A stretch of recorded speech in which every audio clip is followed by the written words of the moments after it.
Tipu daya tidak ada dalam mulutnya. Ini bullshit. Tipu dayanya Yesus di mana?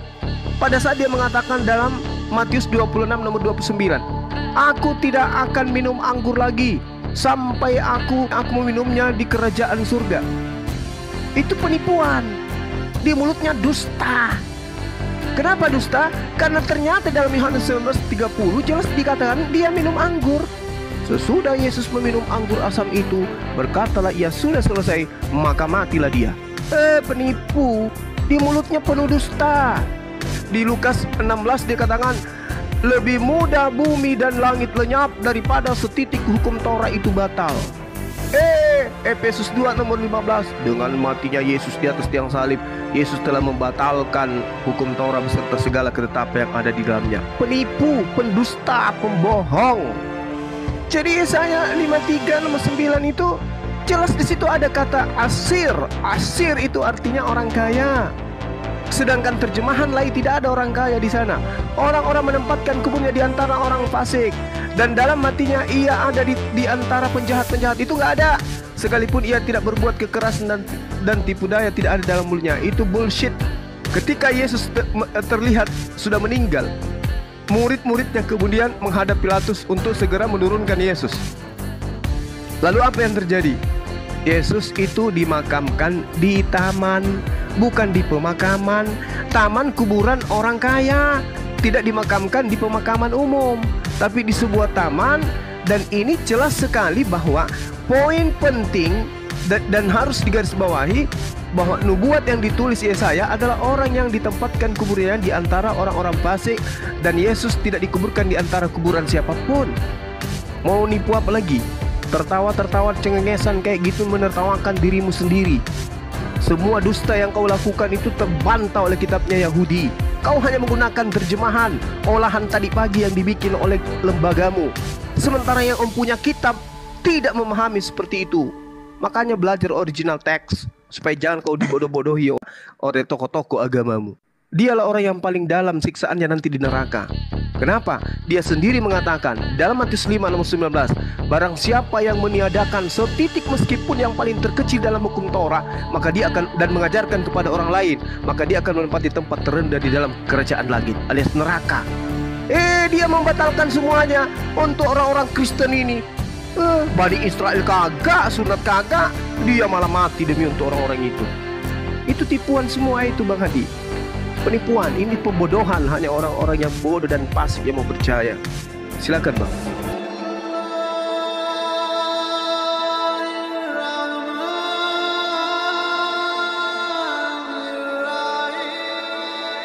Coba baca lagi Ibraninya, diremukkan apa coba? Diulang lagi. Kamu ambil dari mana itu? Silakan. Kalau menurut saya, ya bukan menurut saya, sebagai data yang saya sudah dapatkan, bahwa data ini yang mengatakan bahwa di situ dikatakan adalah bahasa aslinya itu fehu meholal mi pesainu, artinya dia dianiaya karena pelanggaran kita. Enggak, kata diremukkan aja. Kata diremukkan itu apa bahasa Ibraninya? Ini satu ayatnya semuanya tadi ini. Enggak, ini yang dibahas diremukkan itu bahasa Ibraninya apa?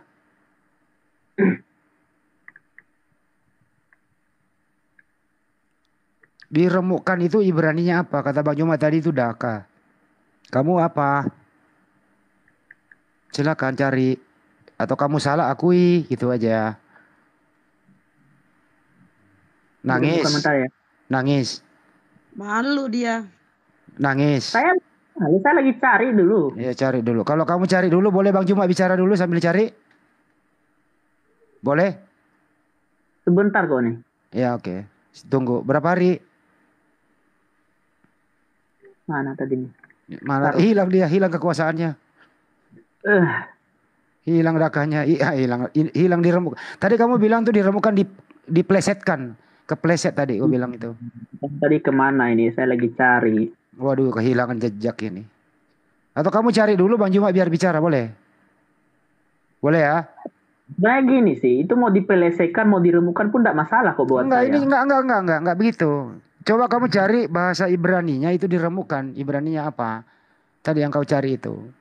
Udah hilang tadi ini. Hilang ya. Nah. Kau cari lagi ya. Ke Bang Juma dulu Nanti- bentar ya. Pokoknya gini Jala, saya ndak ini dengan Nggak ayat bisa, itu. saya nggak beri kamu waktu bicara sebelum kau cari itu. Bahasa Ibrani-nya diremukan.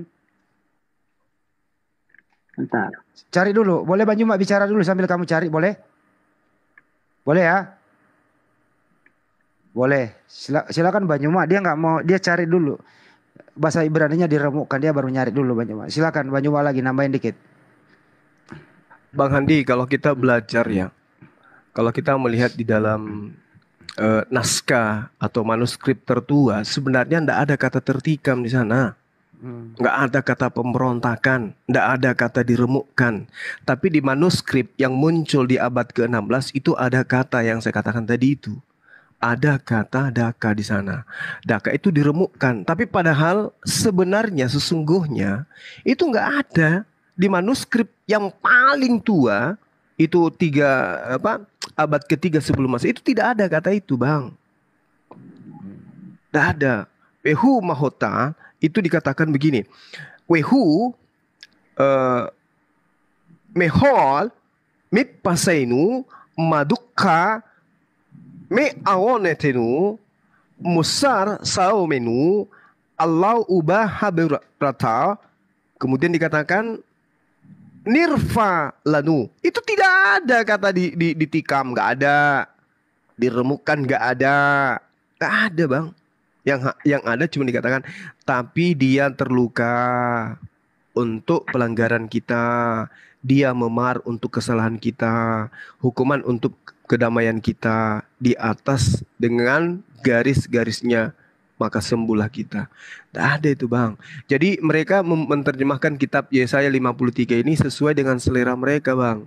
Supaya nanti dicocok-cocokkan dengan kitab perjanjian baru. Supaya dianggap bahwa yang diceritakan di Yesaya 53 itu untuk Tuhan mereka yang dipersembahkan kepada Dewa Molok. Begitu, Bang Handi. Oke, baik. Tidak ada, itu tipuan aja itu. Oke, baik.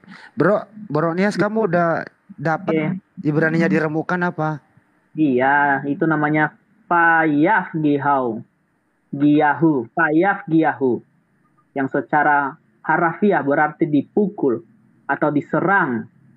Atau berasal dari kata dasar paga yang berarti memukul atau menyerang. Itu dia, Bang. Makanya dikatakan dipelesetkan. Jadi nggak ada itu, Bang Andi, nggak ada. Kata diremukkan itu daka. Belajar di mana? Kan saya sudah memberikan data, udah. Ya, diremukkan dalam bahasa Ibrani apa? Ini kan tadi saya sudah kasih tahu, Bang. Ini mana tadi? Apa yang kau sampaikan itu? Fayaf Giyahu. Apa? Fayaf Giyahu. Di mana kamu bacanya itu? Kamu baca di mana? Silahkan lanjutkan. Ini saya cari ini. Baru cari. Baru dia cari. Di kanak-kanak. Baru dia cari. Kalau kamu belum ketemu jangan ngomong dulu. Masa sudah ketemu? Kalau di original teksnya manuskrip tertua itu meduka. Meduka itu artinya memar. Atau ada yang menggunakan kata daka, artinya diremukkan atau remuk, hancur lebur. Nenekmu kiper lah kau. Udah, lanjut Bang Handi. Ini coba. Udah mulai bahaya ini soalnya. Enggak, kamu cari dulu, Bro. Ini kita sebelum lanjut. Iya, karena sudah mau masuk di ayat nomor 8, nomor 9, nomor 10 mencret kau di situ. Kalau kita berangkat saya kalah di situ, udah saya kalah gitu. Lanjut ayatnya. Oke, mengakui kalah di sini. Oke, baik. Kalah dia di sini. Lanjut ke nomor 8. Oke, lanjut ke nomor 8 ya. Saya santai ke orangnya. Oke, kamu yang bawa data loh. Kamu yang bawa topik nih. Iya, udah selanjutnya tadi. Nomor 8 saya baca. Sesudah penahanan dan penghukuman, ia terambil, dan tentang nasibnya siapakah yang memikirkannya? Sungguh ia terputus dari negeri orang-orang hidup, dan karena pemberontakan umatku ia kena tulah. Saya nggak mau nanya kepada Anda, mudah-mudahan Anda sehat. Apa artinya ini? Haleluya. Udah jelas itu, sesudah penahanan dan penghukuman. Jadi pada waktu itu dia ditahan. Nah, saya sedikit ini karena ada penahanan di sini. Tadi Bang Zuma mengatakan bahwa bukankah aku selalu ada di rumah ibadat? Kenapa kamu membawa pedang dan petung? Karena orang Israel pada waktu itu sangat takut sebenarnya kepada Yesus ini. Mereka kira Yesus itu kalau ini menyerang mereka dengan menggunakan malaikat. Dia memotong ayat ini. Dia mengatakan Andi, ini saya sanggup. interupsi. Aduh, Interupsi Bang Andi. Adi kalau kalian Ternyata ngomong, dia akui bahwa orang-orang pada masa itu takut ke Yesus. aduh. Udah lari dari nubuat. Saya yang ngomong atau Anda? Ini nyerocet terus Anda ini Bang Zuma dari tadi. Jago nyerocet rupanya ya. Nah, udah lanjut ya. Berikan saya kesempatan ya, 3 menit ya tadi ya. Haleluya, Yesus Kristus. Ada yang udah mulai goyah ini. Sesudah penahanan dan penghukuman ia terambil. Ketika tadi pada waktu Yesus ditahan itu, dia mengatakan, bukankah aku setiap hari ada di rumah ibadat? Mereka sebenarnya takut sama dia, takut malaikat. Bahkan dia berkata, bukankah aku sanggup menurunkan berlaksana malaikat? Tapi apa kata Tuhan? Aku tidak mau, aku mau. Jadi arti kata menutup mulutnya tadi itu adalah tidak melawan. Tidak artinya silakan salib, bukan berarti tidak membuka mulutnya tutup mulut sampai akhir sampai disalib, bukan. Inilah terjemahan anak-anak kecil yang masih baru baca kotak-katik Alkitab, loncat sana loncat sini, tetapi mengaku-ngaku paham Alkitab. Jadi itu arti sesungguhnya. Jadi pada waktu Yesus ditahan itu bukan dia, jangan tahan saya, enggak, dia enggak kayak gitu, dia diam aja kok, dia kayak aku sendiri ya. Seperti itu. Jadi dia disalibkan. Dia menutup mulutnya bukan berarti menutup mulut diam kayak gitu. Itu namanya orang bodoh. Siapakah yang memikirkannya? Nah, siapakah yang memikirkannya? Siapa yang memikirkannya pada waktu itu kan? Itu kan tanda tanya. Sungguh ia terputus dari negeri orang hidup dan karena pemberontakan umatku ia kena tulah. Haleluya, Yesus ampuni kami. Oke, baik. Pertanyaan di sini, oke ya. Masih ngomong ya? Oh ya, silakan. Sorry, silakan terusin. Saya kira sudah. Silakan. Ya. Jelas-jelas saya masih ngomong, Bang. Jangan diputuskan, Bang. Jangan goyah imannya, Bang ya. Kuatkan iman kalian. Semoga Anda semakin yakin bahwa Muhammad adalah Nabi Rasulullah. Nah, ya. Sungguh ia terputus dari negeri orang hidup. Artinya, dia akan mati. Sesungguhnya ia terputus dari negeri orang hidup. Dan karena pemberontakan umatku, ia kena tulah ya Tuhan Yesus Kristus. Haleluya. Amin. Udah lanjut. Oke, baik. Pertanyaan di sini, Bro. Lo jawab dulu. Berapa hari Yesus ditahan? Nggak pakai lama itu, 1 hari itu langsung. 1 hari dia ditahan. Dia ditahan sebentar, 1 hari. Dengerin dulu. Jawab singkat aja. Saya cuma konfirmasi aja. Kapan dikena tulah Bang Andi? Ya, terakhir itu nanti. Dengerin dulu, kamu kan udah. Dia ditahan di mana itu, di sel atau di ruang terbuka ditahannya? Penahanan yang dimaksud di sini ketika dia langsung diambil itu, langsung ditahan, maksudnya langsung diambil, dibawa, digiring ke penghukuman. Kan Oke, baik. Dia ditahan di tempat umum, digiring dan dibawa ke salib. Terus kemudian, apakah kamu setuju Tuhan mau kena tulah? Karena di situ kan dikatakan iya kena tulah. Berarti Tuhan mau kena tulah, setuju? Iya, setuju. Oke, baik. Udah stop udah. Artinya Tuhanmu ditahan, diseret, ditahan ke salib, kemudian Tuhanmu kena tulah. Oke? Ya, baik. Silakan Bang Yoma, Tuhan kena tulah. Monggo. Dia nggak paham apa itu tulah. Tulah itu wabah penyakit, virus, bakteri. Itu yang dimaksud dengan tulah. Kamu belajar, ya. Jadi sekali lagi saya katakan, yang dimaksud di dalam kitabnya orang Yahudi terkait dengan kurban ini itu adalah hewan yang dikurbankan oleh mereka. Sesudah penahanan, penghukuman ia diambil. Dan tentang nasibnya siapakah yang memikirkannya? Artinya tidak ada yang memikirkan nasibnya orang ini, makhluk ini, ketika kemudian dia sudah dibunuh, sudah dihukum. Apakah begitu yang terjadi kepada Yesus? Tidak. Yusuf Arimatea, Nikodemus, Maria Magdalena, murid-muridnya yang lain. Begitu gurunya meninggal, mereka sibuk kemudian menghadap ke Pilatus untuk menurunkan jenazah Yesus. Kena enggak? Sesudah penahanan dan penghukuman, ia terambil, dan tentang nasibnya siapakah yang memikirkannya. Maria pada hari Minggu subuh gelap itu datang ke kuburannya membawa rempah-rempah untuk meminyaki Yesus. Kena enggak dengan data ini? Sungguh ia terputus dari negeri orang-orang hidup, dan karena pemberontakan umatku ia kena tulah. Hayo. Yesus katanya hidup di dalam perut bumi katanya. Yesus hidup, dia pergi memberitakan Injil ke dunia orang mati, ke alam barzah. Hayo. Berarti dia tidak terputus. Dia tetap hidup dia. Terus dia kena tulah. Sejak kapan Yesus kena tulah? Yang kena tulah itu adalah hewan korban. Binatang-binatang yang dikorbankan itu kena tulah. Itu baru cucok. Jadi kamu jangan asal-asalan. Jangan kamu mau menipu dengan mengambil kitabnya orang Yahudi untuk mendudukkan ajaran Dewa Molok. Jangan. Mau sampai sekuat apapun Anda untuk kemudian mengambil kitabnya orang Yahudi mencocokkan ajaran paganisme yang mempersembahkan manusia untuk dewa, itu tidak akan cocok. Semua dari data nomor 1 sampai data nomor 8, satu pun tidak ada yang cocok untuk Yesus. Semua saya bantah dengan data. Paham? Maria subuh-subuh datang mengambil ke kuburan Yesus. Berarti dikatakan nasibnya siapakah yang memikirkannya? Oh, ternyata semua orang memikirkan dia. Hayo. Jadi Anda keliru. Ya, segeralah bertobat kalau masih bisa. Silakan Bang Handi. Oke, terima kasih. Di sini jelas di sini ya, saya coba memperkuat.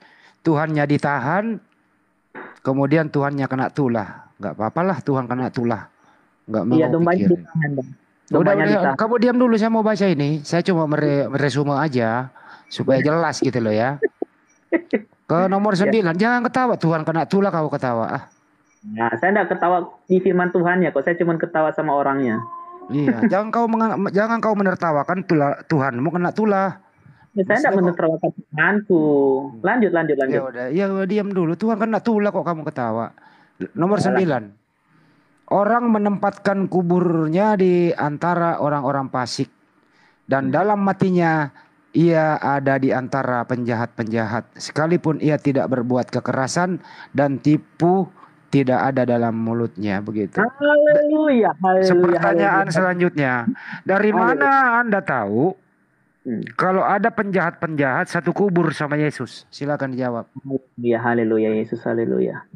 Orang menempatkan kuburnya di antara orang fasik. Orang menempatkan kuburnya di antara orang fasik. Kenapa? Karena pada waktu Yesus setelah meninggal itu, kalau ini dikatakan domba, sangat lucu sekali. Dombanya dikubur ya Tuhan Yesus. Pelecehan ini.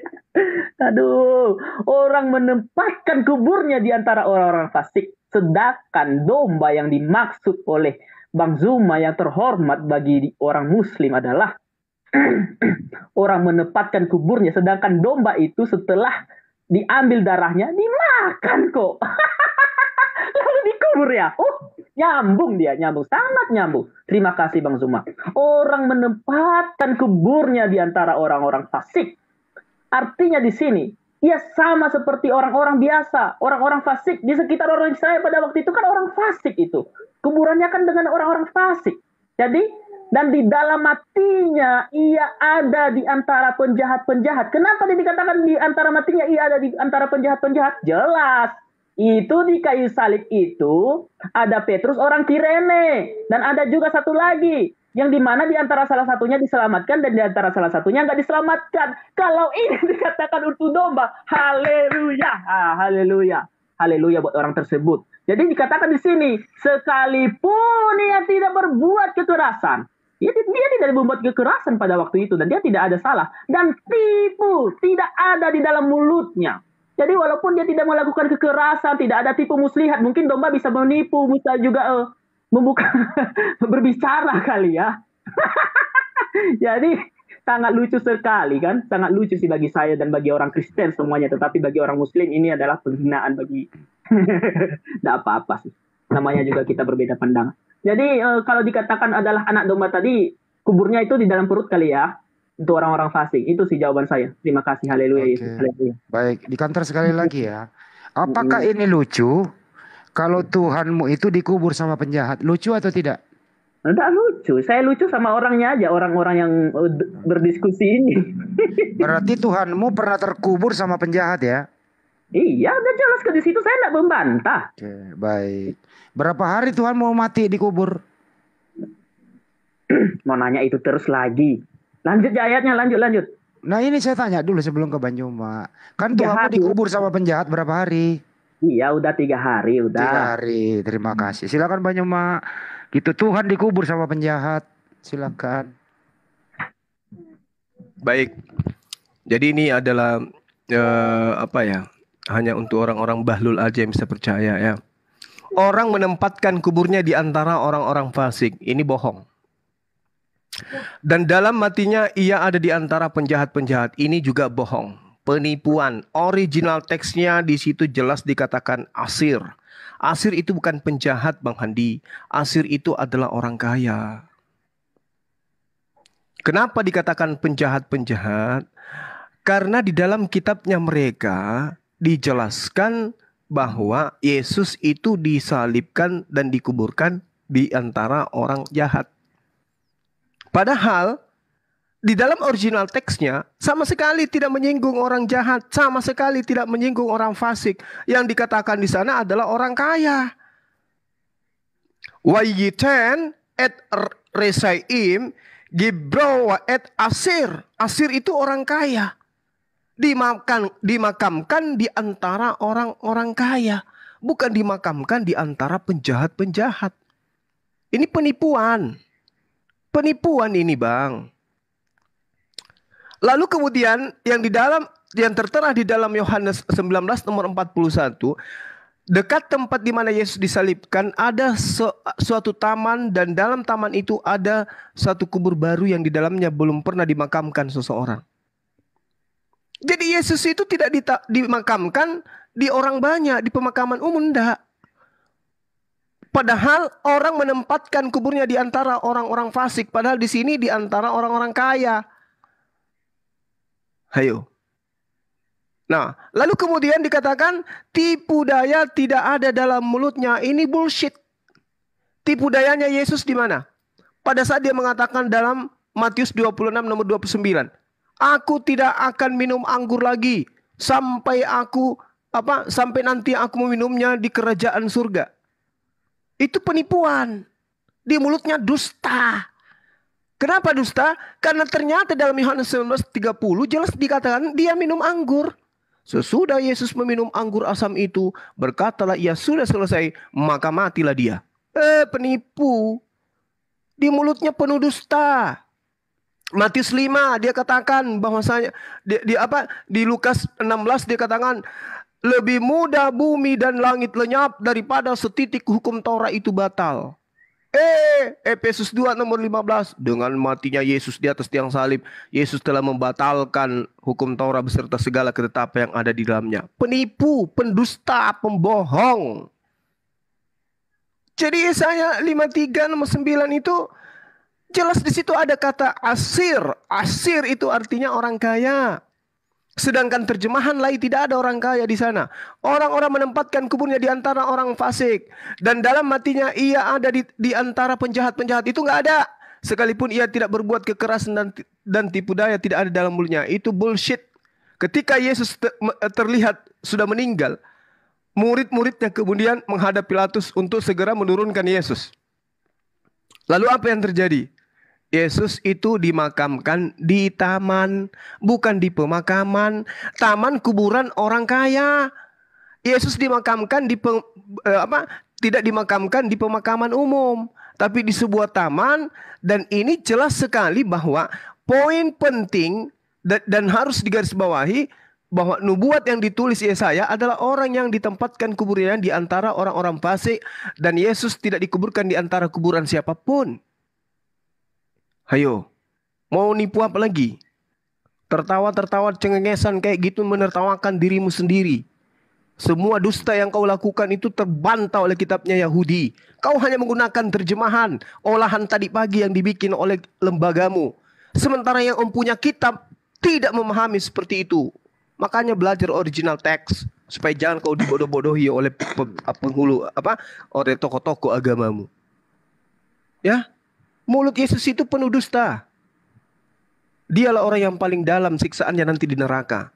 Kenapa? Dia sendiri mengatakan dalam Matius 5 nomor 19, barang siapa yang meniadakan setitik meskipun yang paling terkecil dalam hukum Torah, maka dia akan dan mengajarkan kepada orang lain, maka dia akan menempati tempat terendah di dalam kerajaan surga, kerajaan langit alias neraka.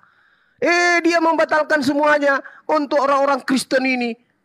Bani Israel kagak, sunat kagak, dia malah mati demi untuk orang-orang itu. Itu tipuan semua itu, Bang Hadi. Penipuan, ini pembodohan, hanya orang-orang yang bodoh dan fasik yang mau percaya. Silakan, Bang. Ya. Konfirmasi lagi, Bro. Yesus itu dikubur terpisah atau bareng sama penjahat? Palestina itu Asher itu orang kaya.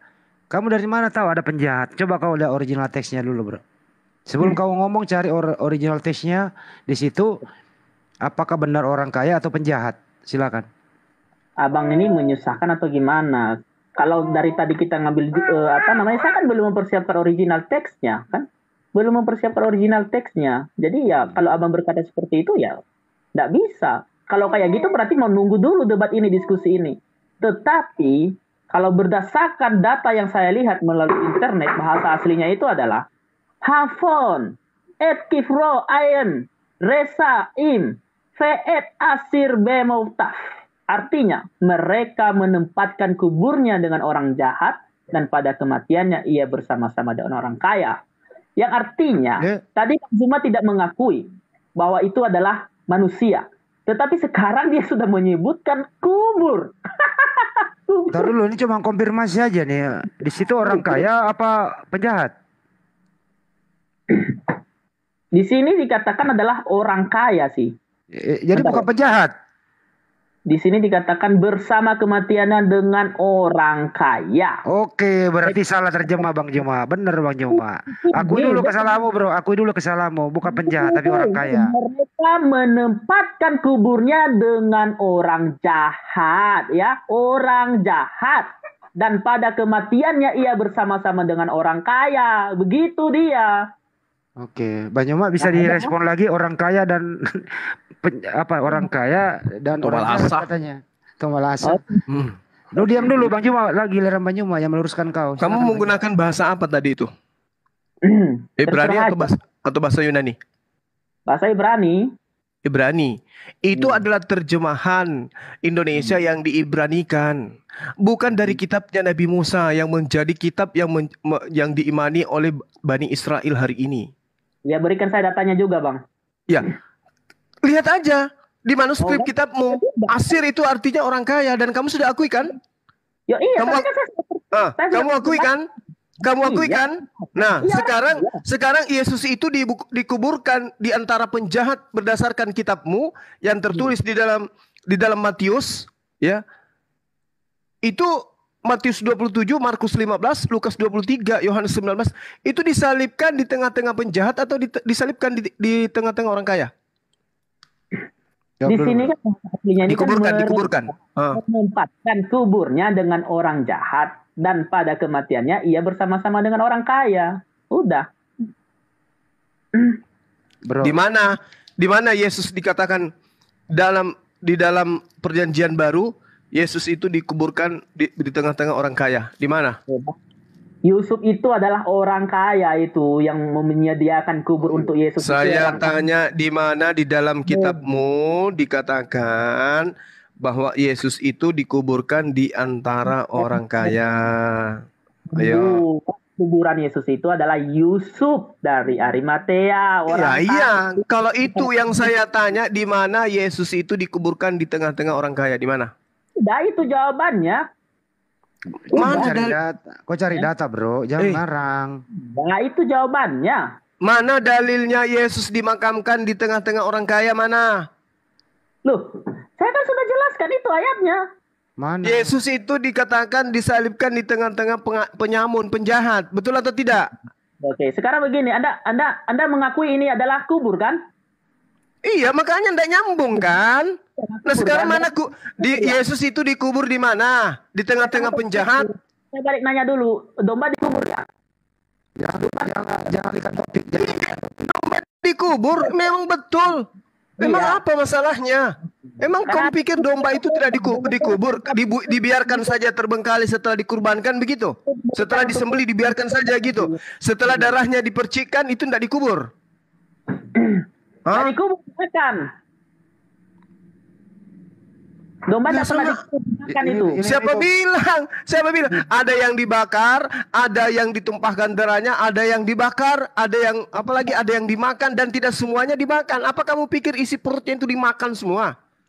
Yang dibakar itu lemaknya, Pak Ustadz. Lemaknya, kulitnya, dagingnya, tainya. Ada, jangan kau ajarin saya. Ya, ada dikubur. Kembali ke topik dulu. Nenekmu kiper. Kembali ke topik, kamu cari data di mana Yesus dikubur bersama orang kaya. Saya moderator ini, dengerin dulu. Kalau kamu nggak bisa, udah lanjut. Kalian mau terima atau enggak terserah kalian. Dengerin dulu moderator. Dalilnya diminta. Yesus dikubur di tengah-tengah orang kaya, mana dalilnya? Ya itu. Kita ini kan sedang membahas. Kalian mau terima atau enggak terima, sudah kan gitu. Enggak, begini dengerin dulu makanya. Di mana dalilnya? Sia-sia dong waktu kita. Dialog sama orang seperti Anda kalau gitu. Yesus dikubur. Dengerin dulu saya ngomong, moderator ini ngomong. Di mana dalilnya Yesus itu dikubur di tengah-tengah orang kaya? Di mana? Yang dimaksud di situ adalah di tengah-tengah orang kaya. Kenapa disebut di tengah-tengah orang kaya? Ya datanya mana? Dalilnya mana? Ya, itu kan Yusuf Arimatea itu orang kaya. Udah jelas dari tadi saya katakan. Apakah Yesus dikubur bersampingan dengan Yusuf Arimatea? Yo, kita belum tahu tepatnya seperti apa. Nenekmu kiper.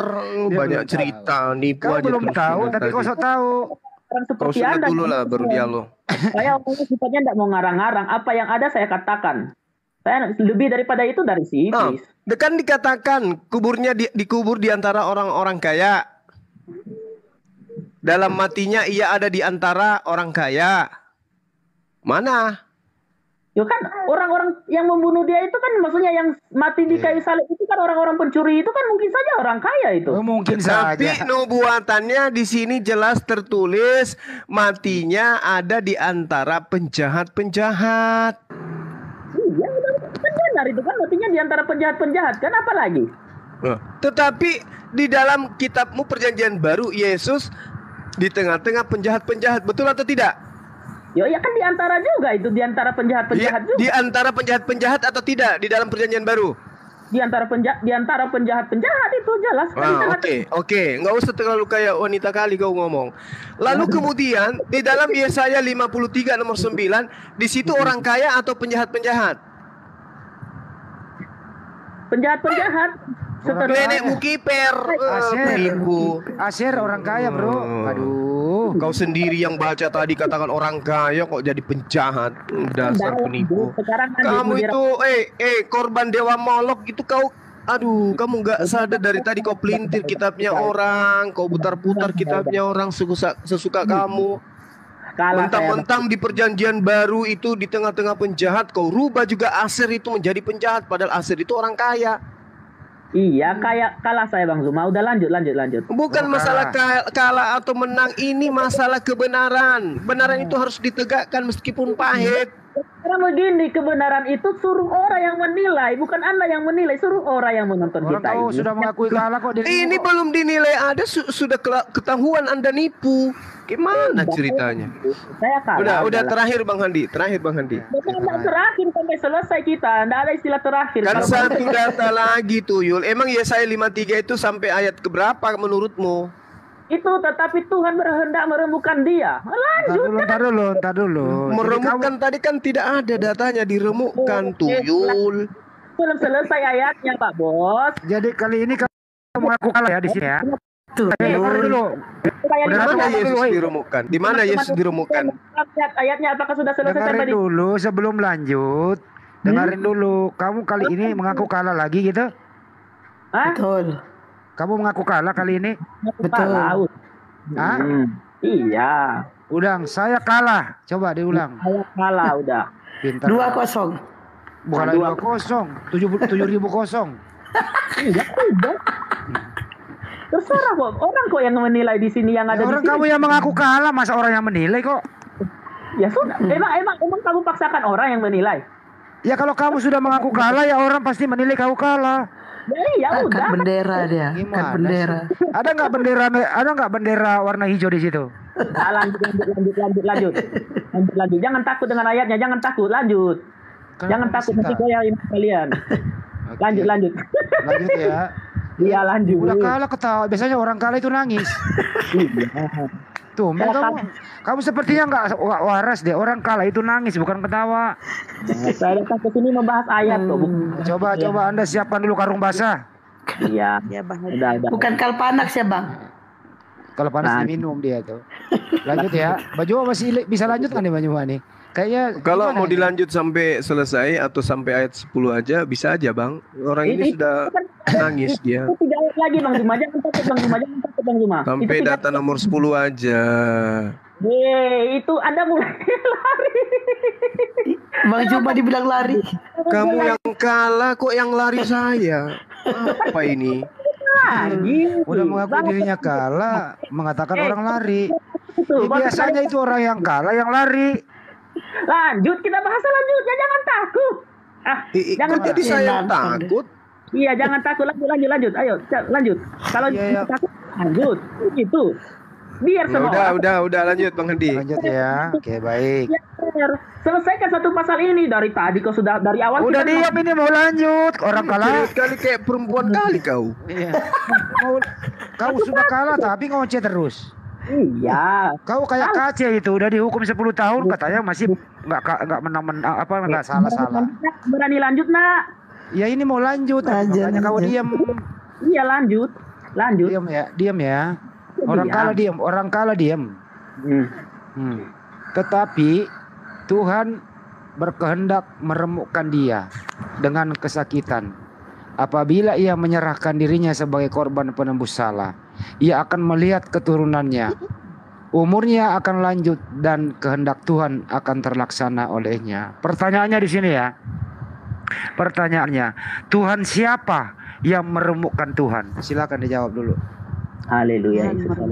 Ada Tuhan meremukkan Tuhan di sini. Haleluya. Lanjut. Ya, silakan. Ya. Sekarang saya menjelaskan ayat ini. Tetapi Tuhan hendak meremukkan dia dengan kesakitan. Tadi saya sudah mengatakan bahwa ayat ini Tuhan yang dimaksud di sini adalah Tuhan yang Tritunggal itu, yaitu Tuhan meremukkan Tuhan itu sendiri. Jiwa Tuhan itu sendiri. Apabila ia menyerahkan dirinya sebagai korban penebus salah. Puji Tuhan. Kenapa? Biar jalan diam dulu. Bu. Udah lanjut, aku udah negur, lanjut. Jadi penebusan salah di sini apabila ia menyerahkan dirinya sebagai korban penebusan salah. Oh Tuhan Yesus Kristus, semuanya benar yang sudah terjadi. Ya, tetapi Tuhan berkehendak meremukkan dia dengan apabila ia menyerahkan dirinya sebagai korban. Tadi dia menyerahkan dirinya, tidak ada perlawanan sama sekali. Di situ dikatakan jelas bahwa korban penebusan salah. Di sini dikatakan ia akan melihat keturunannya, umurnya akan lanjut dan kehendak Tuhan akan terlaksana. Umurnya akan lanjut di sini kenapa? Setelah dia mati di kayu salib, bangkit di hari ketiga, artinya umurnya makin lanjut, ya. Karena dia naik ke surga, artinya umurnya makin lanjut. Di situ dikatakan bahwa keturunannya, karena Bang Zuma kemarin ini membahas keturunannya sebenarnya. Nah, keturunan yang dimaksud di sini adalah sama seperti Abraham. Abraham dikatakan bahwa engkau akan menjadi bapa segala bangsa, sedangkan kenyataannya kan tidak mungkin kita ini semuanya adalah anak Abraham. Bapa segala bangsa tidak mungkin. Artinya di sini secara rohaniah bahwa Yesus itu adalah Bapa orang Kristen di seluruh dunia. Dan kalau kalian lihat, kami sebagai orang Kristen selalu menyebut Yesus itu adalah Bapa. Tuhan YHWH itu kami sebut sebagai Bapa. Tuhan Roh Kudus itu kami sebut sebagai Bapa. Terima kasih. Haleluya. Oke, baik, saya perkuat dulu sebelum kau Banyuma. Apakah Anda yakin di sini ada dua ya? Apakah Anda yakin Tuhan meremukkan Tuhan? Ya. Oke. Coba sebutkan, dengerin dulu. Tuhan siapa namanya yang meremukkan Tuhan? Silakan Tuhan jawab. Yesus. Meremukkan Tuhan Yesus. Iya. Oke, coba diulang lagi, coba diulang. Tuhan YHWH meremukkan Tuhan Yesus, diulang. Ya, Tuhan YHWH meremukkan Tuhan Yesus. Udah. Mantap. Nomor dua nih. Apakah Anda yakin Yesus punya keturunan? Ya, jelas tadi saya sudah membenarkan bahwa itu keturunan yang dimaksud di situ bukan keturunan secara lahiriah, tetapi keturunan secara rohaniah yang Bilang aja, dimaksud. kalau bukan keturunan, tinggal ngomong aja tanjakan. Bang, saya dari tadi sudah menjelaskan ini kan. Baik. Keturunan yang dimaksud adalah secara rohaniah, yang dimana kalau kalian ketemu orang Kristen dimanapun, mereka pasti mengakui bahwa Yesus itu adalah Bapa mereka. Tidak pernah mengakui bahwa Yesus itu anak atau gimana. Mereka selalu mengakui bahwa Yesus itu adalah sebagai Bapanya orang Kristen di seluruh dunia. Baik. Tuhan Yahweh meremukkan Tuhan Yesus. Silakan Pak Joma. Ada Tuhan meremukkan Tuhan. Ada Tuhan meremukkan Tuhan. Iya, jadi orang ini memang tugasnya untuk menipu. Kan jelas itu dikatakan di dalam Filipi 1:18. Ya, tentang Yesus mau diberitakan dengan maksud mengelabui, bohong, palsu ataupun jujur, aku tetap bersuka cita. Ini kan dia jilat-jilat kitabnya untuk menjual Yesus. Padahal dia katakan kita melihat keturunannya. Keturunannya maksudnya itu adalah kami penyembahnya nenek Lukiper. Enak kali kau bahas kitabnya orang seenak perut kau itu. Di situ jelas kata zera. Kata zera itu artinya benih. Benih itu artinya keturunan anak benih, darah daging. Tak berbicara tentang tak hayalan. Baca itu original teksnya. Zera itu bercerita tentang benih, bibit yang keluar dari kelaminnya sendiri. Itu yang dimaksud benih. Keturunan, bukan pengikut dewa Molok yang dimaksud di situ. Jadi jangan Anda kemudian seenak perut Anda itu ngomong tidak sesuai dengan fakta yang ada dalam kitabnya orang. Anda terjemahkan hanya demi untuk menguatkan Yesus mati untuk dewa Molok. Jangan. Tidak bagus itu. Ya, ketika dikatakan bahwa dia akan melihat anak keturunannya, itu jelas sekali bahwasanya Yesus ini kalau dipaksakan duduk di sini, Yesus kudu wajib beristri, Yesus kudu wajib punya anak, karena dia harus melihat benihnya. Itu maksudnya. Nah sekarang kalau Anda menggunakan ini untuk Yesus, nyambungnya di mana? Memang kamu sudah akui Yesus punya anak, punya keturunan, punya benih? Hah? Bukannya dia disunat habis itu pensiun selamanya? Banyak cerita. Janganlah ya. Janganlah kamu itu mengambil kitabnya orang lain kemudian Anda terjemahkan dengan seenak perut Anda. Tuhan menghendaki meremukkan Tuhan junior. Sejak kapan Yesus diremukkan? Tadi kan kita sudah membahas. Di data nomor 3-nya tidak ada Yesus itu diremukkan. Kepleset. Tidak ada Yesus itu ditikam di original teksnya. Itu kan hanya dicocok-cocokkan terjemahan ini demi untuk memuluskan misi perjanjian baru agar dianggap Yesus itu sebagai persembahan kepada dewa Molok. Jadi terjemahannya itu apa? Dibuat sesuai dengan keinginan pesanan. Makanya disembunyikan yang aslinya. Karena kalau muncul yang aslinya akan ketahuan ini semua salah, ini semua propaganda demi untuk dewa Zeus itu tetap ada di bumi ini. Padahal itu dibantah semuanya oleh para nabi.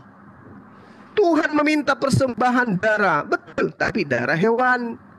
Makanya supaya dianggap Yesus itu hewan, dikatakanlah dia anak domba.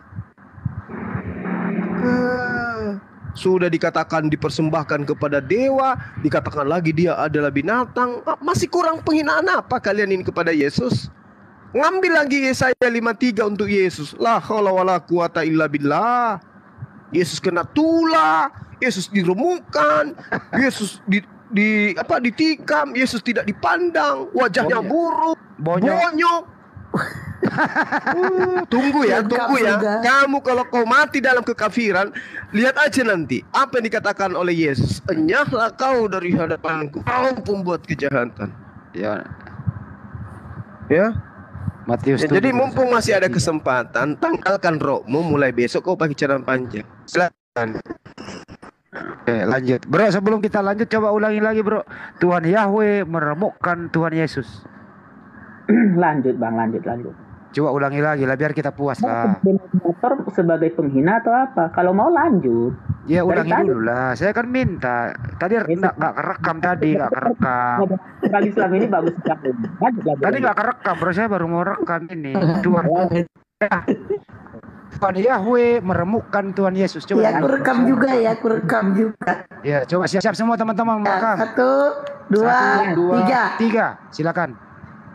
Lanjut. Tuhan Yahweh meremukkan Tuhan Yesus. Kita Nah, merekam itu ini. moderator apa? Moderator atau lanjut. Jangan, dia nangis sudah lanjut. Ini Tuhan yang mau ketawa. ini moderator yang berpihak. Ya enggak, saya mau rekam ini. Saya enggak berpendapat kok. Lanjut, tadi kan saya sudah jawab, tidak perlu berulang-ulang. Ya ulang sekali lagi gila. Lu pelit amat sih, bro. Lu kan teman. Lu kan teman gua, minta diulang itu doang sih, gimana sih? Dari tadi, udah lanjut. Jadi lu setuju ya Tuhan Yahweh meremukkan Tuhan Yesus ya? Anda ini berani lanjut atau enggak? Oke, lanjut deh. Daripada remuk. Daripada bonyok. Hati bonyok Bang Andi. Lanjut Bang Andi. Ya, haleluya Yesus, haleluya. Lanjut. Haleluya. Nomor 11 ya. Iya. Sesudah kesusahan, jiwanya ia akan melihat terang dan menjadi puas, dan hambaku itu sebagai orang yang benar akan membenarkan banyak orang oleh hikmahnya, dan kejahatan mereka dia pikul. Apa maksudnya, silakan bro. Oke, haleluya, puji Tuhan, haleluya. Sesudah kesusahan jiwanya ia akan melihat terang, sama seperti pada waktu Yesus katakan akan melihat terang dan menjadi puas. Kenapa dikatakan di sini menjadi puas? Karena Tuhan melihat umat-umat pengikutnya banyak diselamatkan, dan hambaku itu sebagai orang benar akan membenarkan banyak orang oleh hikmatnya, dan kejahatan mereka dipikul. Di sini dikatakan bahwa jelas mengatakan bahwa kejahatan pengikut Yesus jelas dipikul oleh Yesus itu sendiri. Di situ tidak ada kata ayat munafik, dan ini adalah nubuat orang kitab orang Yahudi. Nah, dari tadi Bang Zuma selalu membahas ini adalah kitabnya orang Yahudi, ini adalah kitabnya orang Yahudi. Tetapi perlu digarisbawahi bahwa sebelum ada Al-Quran, sebelum ada kitab Injil, ayat ini sudah ada jauh sebelum ada Yesus. Jadi Bang Zuma secara tidak langsung telah menghina, telah menginikan Taurat itu sendiri, telah mencela Taurat itu sendiri. Tetapi tidak apa-apa sih, santai aja, karena memang begitu. Kenapa kami tidak boleh memakai kitab Yahudi? Sebenarnya bagi kami membaca Al-Quran pun, membandingkan Al-Quran pun, menjadikan pedoman kami Al-Quran itu pun tidak masalah. Karena kenapa? Pedoman kami bukan munafik, bukan ini kitabnya Yahudi kita tidak bisa, tidak. Tetapi kami sebagai orang Kristen melihat apakah itu benar atau tidak. Itu adalah jiwa kami, bukan menginikan ini dari Arab, ini dari Yahudi, tidak. Tetapi perlu dilihat bahwa ini adalah kitabnya orang Yahudi. Jadi kalau dikatakan di sini dikasih rekayasa dari mana, Pak? Rekayasa dari mana? Ini ayatnya orang Yahudi juga sampai sekarang ini. Jadi ya sungguh kasihan sekali. Oke, terima kasih. Sesudah kesusahan jiwanya ia akan melihat terang. Jadi kami sebagai orang Kristen telah melihat terang itu. Dan kalau Bang Zuma katakan besok saya harus bertobat, terima kasih Bang Zuma buat doanya. Doakan saya terus. Mudah-mudahan saya percaya kepada keyakinan Anda. Karena saya suka didoakan. Karena kenapa? Kalau saya didoakan berarti orang tersebut mengasihi saya. Terima kasih Bang Zuma. Haleluya. Sebentar ya, sudah ya. Bang Zuma silakan Bang Zuma. Seperti orang ini lagi sakit. Astagfirullahaladzim. Ya. Jadi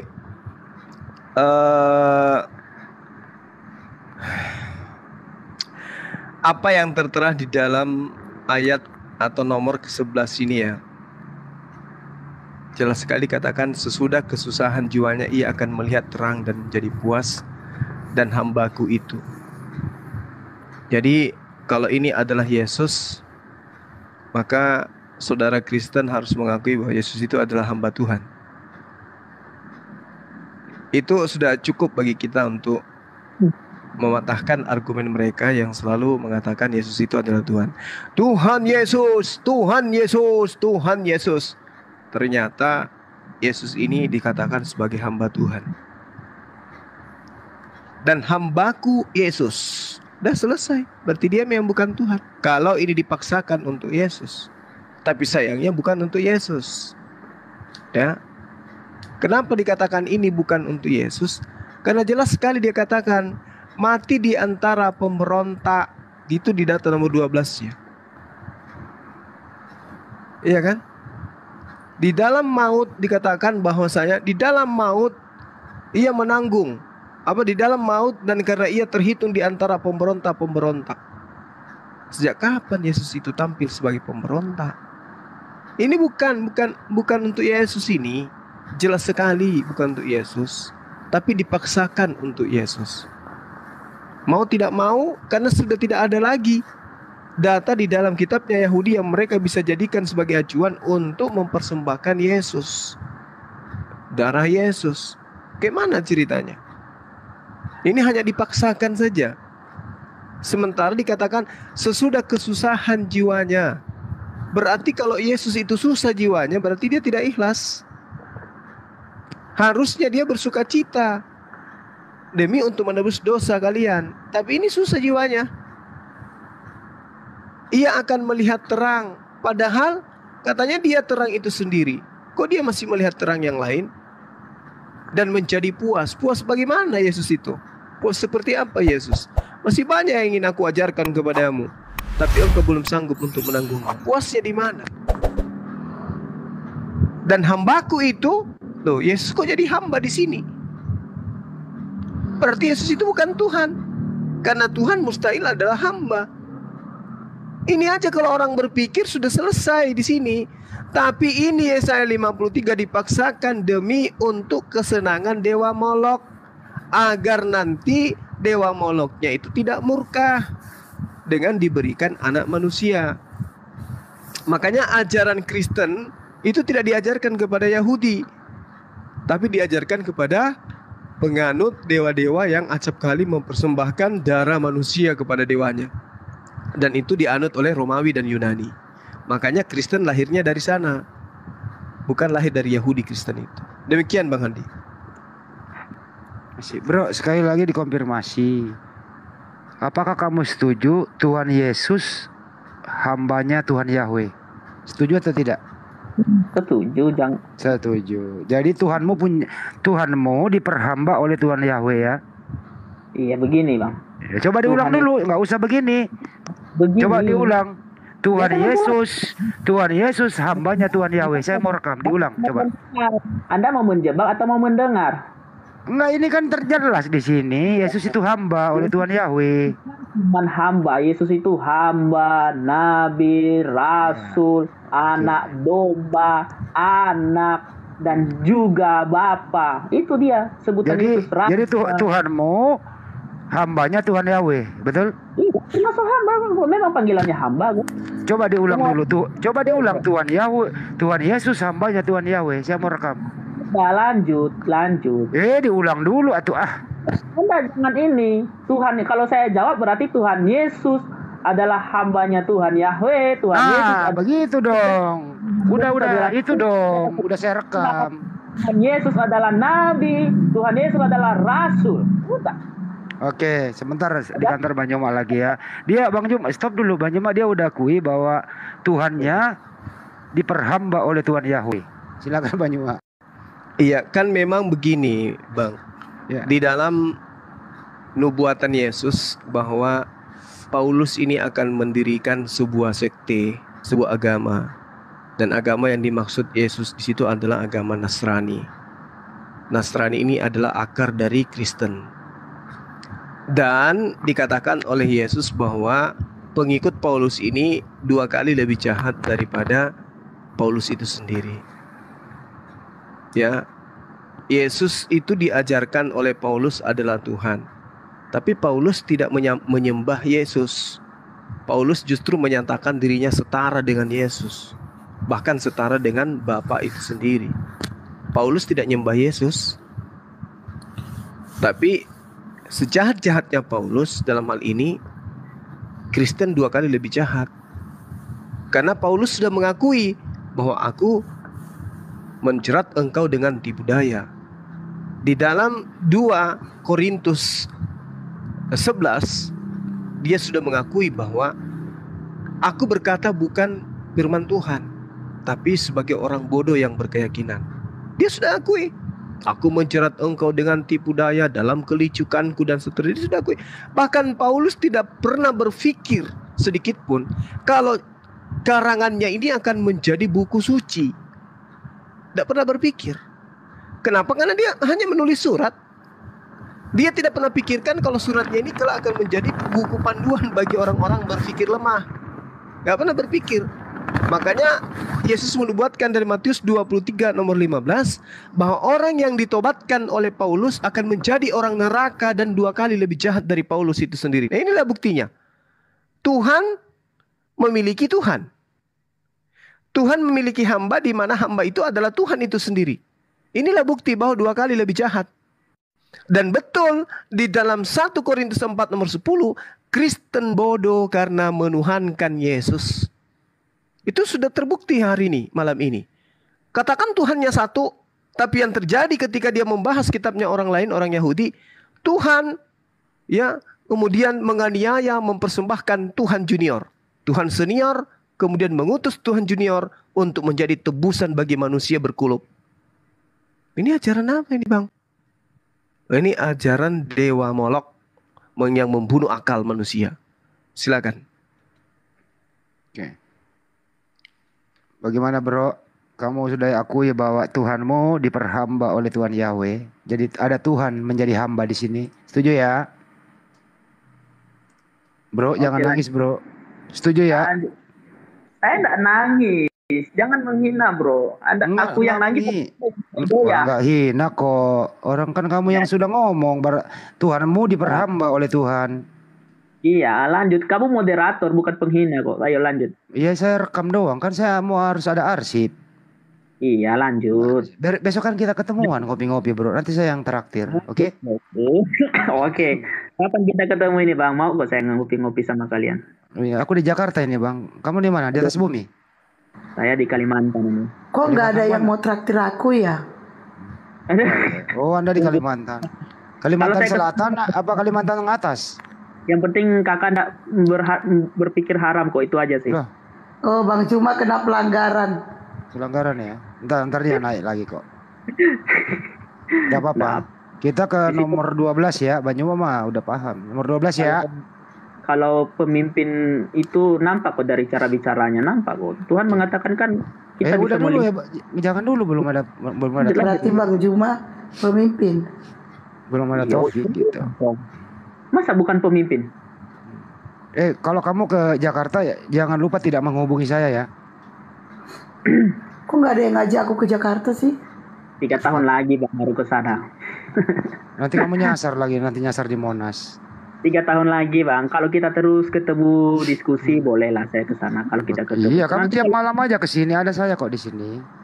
Kalau cuman kali ini kita ketemu ya susah Besok juga. Bang Andi tiap hari ke sini. Besok malam kita bahas ya, saya 96 ya. Kan kita ndak ini kan sampai 3 tahun ke depan kan kita ndak tahu seperti apa kaos. Ya tidak 3 tahun ke depan mudah-mudahan kau menuhankan Tuhannya Yesus lah. Amin. Diaminkan dia. Iya, amin. Jadi kau aminkan akan menuhankan Tuhannya Yesus. Doa saya sangat mengaminkan. Doa KSI juga saya aminkan kok. Orang berbuat baik untuk kita kok. Justru gini loh, kami di gereja itu mendoakan orang-orang. Ya itu berarti kita peduli. Justru kalau kita tidak mendoakan orang itu berarti kita tidak peduli. Bukannya kamu ya udah Banyuma udah naik lagi ya. Baik, kita lanjut ya. Ini terakhir 12 ya. Ya, sip. Okay, thank you. Baik. Sebab itu aku akan membagikan kepadanya orang-orang besar sebagai rampasan. Dan ia akan memperoleh orang-orang kuat sebagai jarahan, yaitu sebagai ganti karena ia telah menyerahkan nyawanya ke dalam maut. Dan karena ia terhitung di antara pemberontak-pemberontak, sekalipun ia menanggung dosa banyak orang, dan berdoa untuk pemberontak-pemberontak. Kamu aja dulu yang terangin, kok banyak banget sih pemberontakan di sini. Kamu aja dia ngomong, bro, silakan. Ya, sebab itu aku membagikan kepadanya orang-orang besar sebagai rampasan, dan ia akan memperoleh orang-orang sebagai jarahan, yaitu sebagai ganti, karena ia telah menyerahkan nyawanya ke dalam maut, dan karena ia terhitung di antara pemberontak-pemberontak, sekalipun menanggung dosa banyak orang, sekalipun menanggung dosa banyak orang, sekalipun menanggung dosa orang banyak. Nggak usah pakai eho kalau ngomong, sekali aja. Untuk pemberontak. Jadi di sini jelas, sekarang ini kan sudah jelas ini ayat ini, bahwa orang Kristen itu pemimpin di seluruh dunia ini. Kenapa? Contoh, Amerika Serikat, ditakuti kok Amerika Serikat itu. Kan dia, mana siapa? Amerika dibawa-bawa sih? Stop, jangan Amerika dibawa-bawa, nggak ada urusan.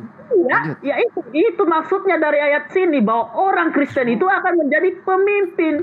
Itu sudah dijarah Tuhan Yesus itu. Loh, kita ini kan membahas ayat kan. Nah, di situ juga dikatakan ia menanggung dosa banyak orang.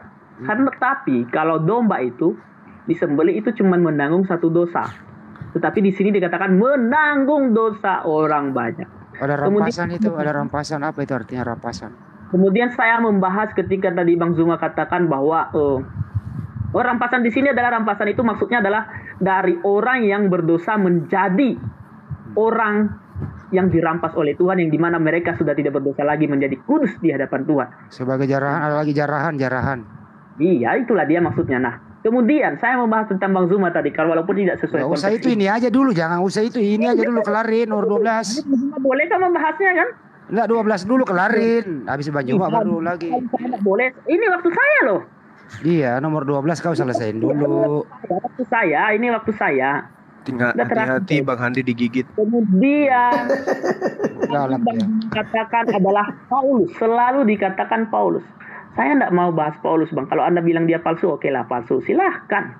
Tetapi Bang, bukti sejarah manapun bisa membuktikan bahwa Petrus ini mati, murid-murid Yesus ini mati karena mereka memberitakan firman Tuhan bahwa Yesus itu adalah Tuhan. Itu sejarah mencatat, bukan cuma saya yang mencatat. Dan itu adalah murid Yesus. Apakah saya harus mendengar? Pelan-pelan saja. Saya lebih mendengarkan yang itu murid Yesus itu sendiri, bukan Anda. Kayak suara yang manu bulu ini ya. Petrus, Yudas, Yakobus, itu Yohanes itu adalah murid langsung daripada Yesus itu sendiri, juga menuhankan Yesus sebagai Tuhan. Bukan cuma Paulus. Dan ketika itu juga mereka Petrus dan Paulus ini bertemu kok. Kalau seandainya Paulus ini adalah orang jahat, tentunya Petrus ini marah sama Paulus.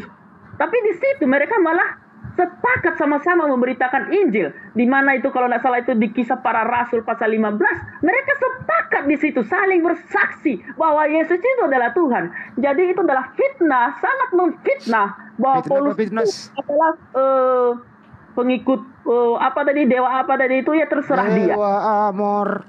Yang terpenting di situ adalah bahwa Petrus bertemu dengan Paulus, mereka Yakobus, Yudas, Filemon, yang dimana itu adalah murid Yesus sendiri, mereka tidak membantah kok.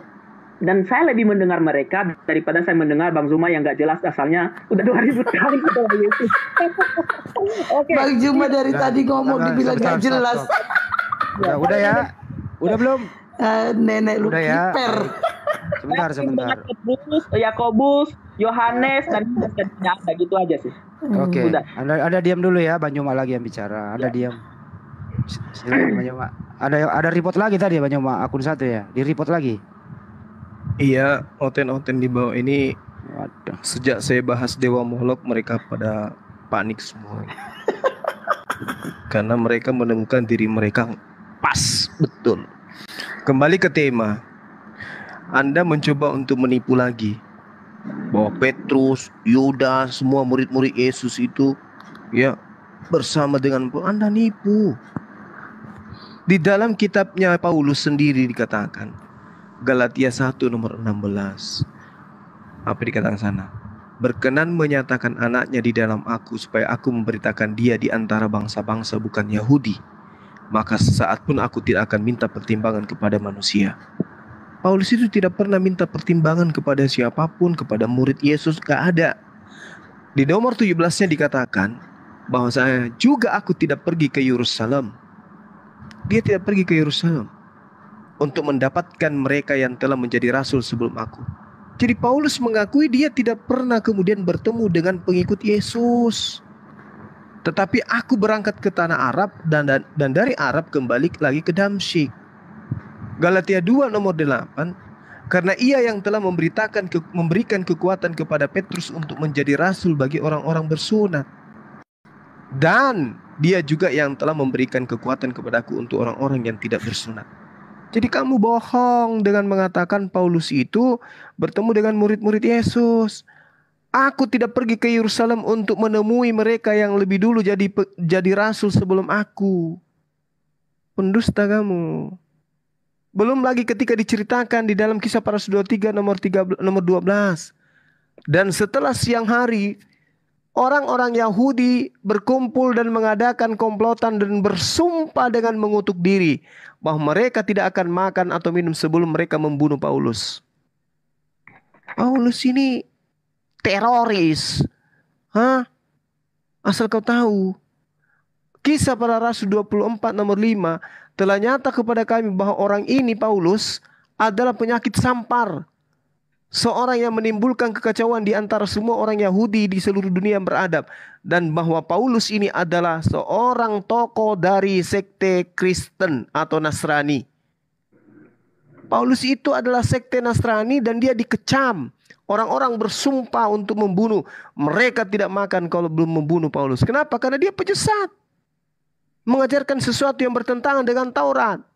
Kisah Para Rasul 21 nomor 28. Hai orang-orang Israel, tolong. Inilah Paulus, orang yang di mana-mana mengajar semua orang untuk menentang bangsa kita dan menentang hukum Tuhan. Ayo, Paulus itu adalah penentang hukum Tuhan, penentang hukum Taurat. Dan sekarang Paulus membawa orang-orang Yunani masuk ke dalam bait suci dan menajiskan tempat suci kita. Ayo. Jadi orang-orang pengikut Paulus itu adalah orang-orang najis. Najis tralala trilili. Ini data di dalam kitab saudara. Kristen itu disebut sebagai orang najis. Oke? Makanya di dalam Galatia 8 nomor 14 dikatakan, orang-orang yang tidak bersunat adalah orang-orang yang hidup secara kafir. Bagaimana mungkin kemudian Anda masuk ke dalam surga kalau Anda kafir? Mengambil kitabnya orang seenak perutnya, diterjemahkan, kemudian ditafsirkan itu untuk Yesus, agar Yesus itu menjadi anak domba, agar Yesus bisa disembeli, agar Yesus bisa menebus dosa-dosa kalian. Enak kali kalian. Anaknya orang dijadikan tumbal, sementara anaknya orang siang malam kepada Bani Israel mengajarkan Bani Israel untuk menyembah kepada Tuhan dan mempersembahkan hewan kurban. Kalian datang dari barat, mengambil kitabnya orang, mencocok-cocokkan kemudian untuk kemudian kalian jadikan Yesus itu sebagai tumbal dosa-dosa kalian. Ini ajaran dari mana kalian dapatkan ini? Ya. Jadi saudara berkat laknat peringatan Nias, cobalah ya. Cobalah Anda berpikir dari data. Saudara laknat. Berkat itu kan bahasa Quran, ya. Tidak ada itu bahasa berkat Yunani. Jadi kalau Anda itu kemudian menggunakan akal sehat, tolonglah selamatkan diri Anda. Tidak ada itu Nabi mengajarkan kemudian Tuhan meminta persembahan darah manusia. Apalagi Tuhan datang dalam rupa manusia untuk bunuh diri di atas tiang salib. Gak ada itu ajaran para nabi kayak begitu. Gak ada. Ending daripada pengambilan data-data kitabnya orang Yahudi untuk dicocokkan kepada Yesus, endingnya adalah untuk Yesus diajarkan bunuh diri di atas tiang salib untuk menebus dosa-dosa orang Romawi dan Yunani. Moderator. Sebentar. Itu yang perlu saudara pahami ya. Kecuali Anda bisa kemudian membantah data saya bahwa Yesus memerintahkan mempersembahkan hewan kurban di dalam Matius 8 nomor 4, barulah Anda bisa tegak berdiri di hadapan saya mengajarkan Tuhan minta persembahan darah manusia. Itu tidak akan Anda temukan. Demikian. Jadi kesimpulan saya 10 detik. Kristen gagal membuktikan Tuhan minta persembahan darah manusia dengan mengambil kitabnya Yahudi Yesaya 53 dari nomor 1 sampai seterusnya, karena Yesaya 53 itu tidak bercerita tentang Tuhan yang mati dibunuh oleh manusia. Demikian. Oke, boleh saya boleh yang lain diam dulu, boleh silakan. Saya lanjut ya. Oke, Bang Zuma sudah mengakhiri dan saya juga ingin mengakhiri. Saudara-saudara Muslim dan saudara-saudara Kristen, kalian sudah melihat diskusi kami dengan Bang Zuma dan kalian sendiri menilai saya kalah 2-0 ya. Diakui. Orang-orang ya, Ngaku juga kalah ya. Iya, saya orangnya jujur, Kak. Saya orangnya mantap. Ya, saya kalah 2-0 dan Anda sendiri yang menilai setelah itu kekalahan saya itu seperti apa. Kemudian Yesus dibonyok diakui ya. Biarin dulu. Diakui. Saya, Kak, saya selalu menghargai kalian loh. Nah, terkait bahwa tadi Bang Zuma itu memfitnah Paulus itu. Paulus itu yang dikatakannya itu nampak sekali kalau Bang Zuma ini membaca Alkitab loncat-loncat, tidak sistematis sehingga dia tidak mengetahui secara aslinya bahwa itu adalah sebelum Paulus bertobat. Dia menceritakan dirinya sebelum dia bertobat. Nah, tetapi setelah dia bertobat, dia bertemu kok dengan murid Petrus itu. Ada teman-teman semuanya nanti silakan buka Kisah Para Rasul pasal 15. Di situ ketemu kok semua rasul-rasul di situ. Saya potong dikit bro, izin. Yesus pernah ketemu Paulus nggak? Ya, di situ ketemu kok mereka Petrus. Waktu saya Bang Zuma, waktu saya. Nah, ini moderator yang motong dikit. Ya, moderator, dengerin dulu moderator. Oke. Rasul pasal 15. Dengerin dulu moderator motong kan giliranmu nanti nggak apa-apa kok dipotong dikit. Waktu saya dulu. Iya, saya mau nanya apakah Yesus pernah ketemu Paulus? Saya gitu. Iya, nanti kau pakai lagi nggak apa-apa. Kan lah gitu. Cuma Bang Zuma dipanggil sayang. Bang Zuma normal tahu. Bentar. Apakah Paulus pernah ketemu Yesus?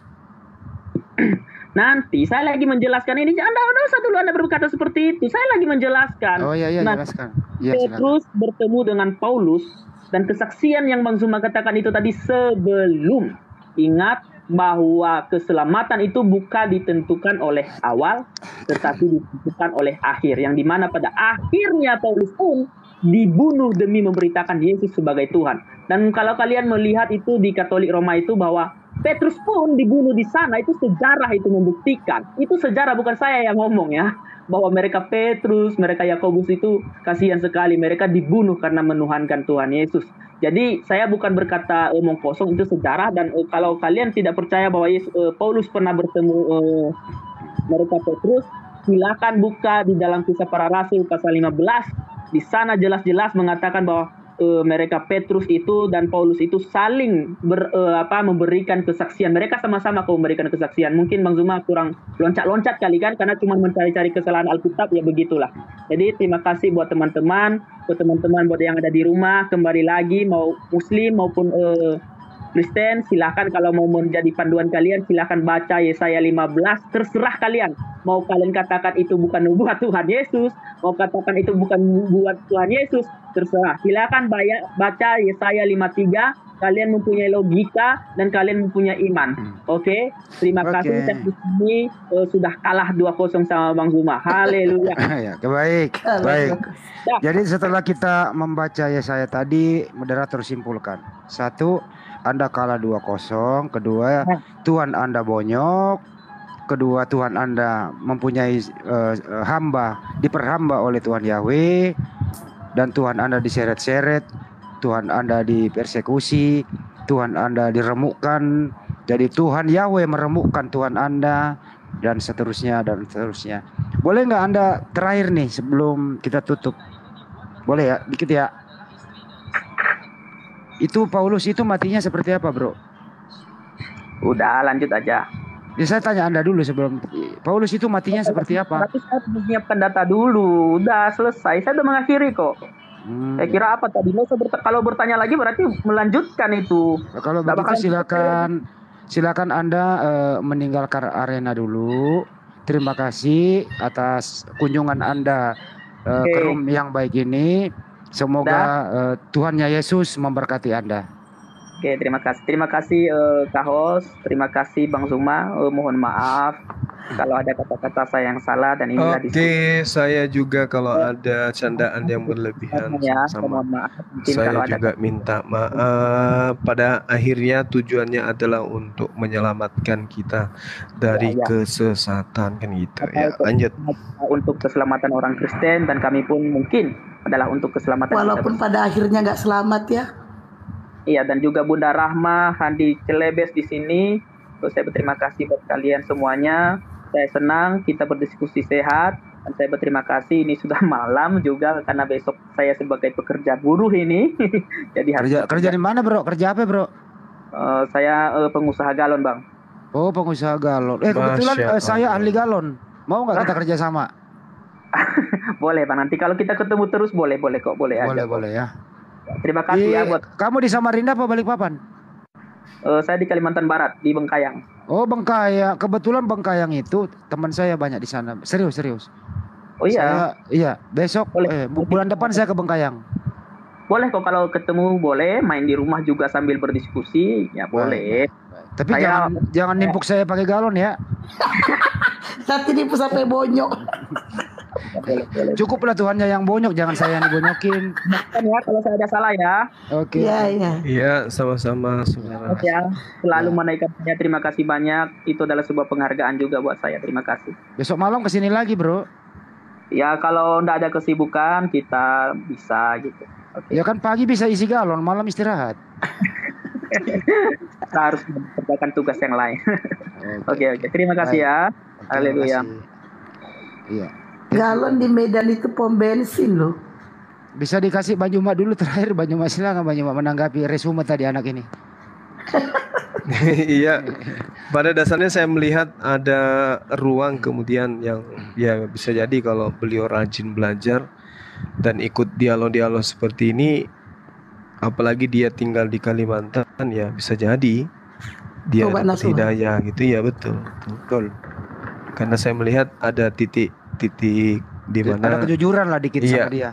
Cahaya hidayah itu terlihat dari perilaku beliau dalam berdebat, meskipun ngeyelnya itu tetap harus ada karena itu adalah kewajiban dia dan hak dia untuk mempertahankan akidahnya. Tapi yang pasti ya kita menyampaikan apa yang ada di dalam kitab yang beliau gunakan. Seperti itu Bang Handi.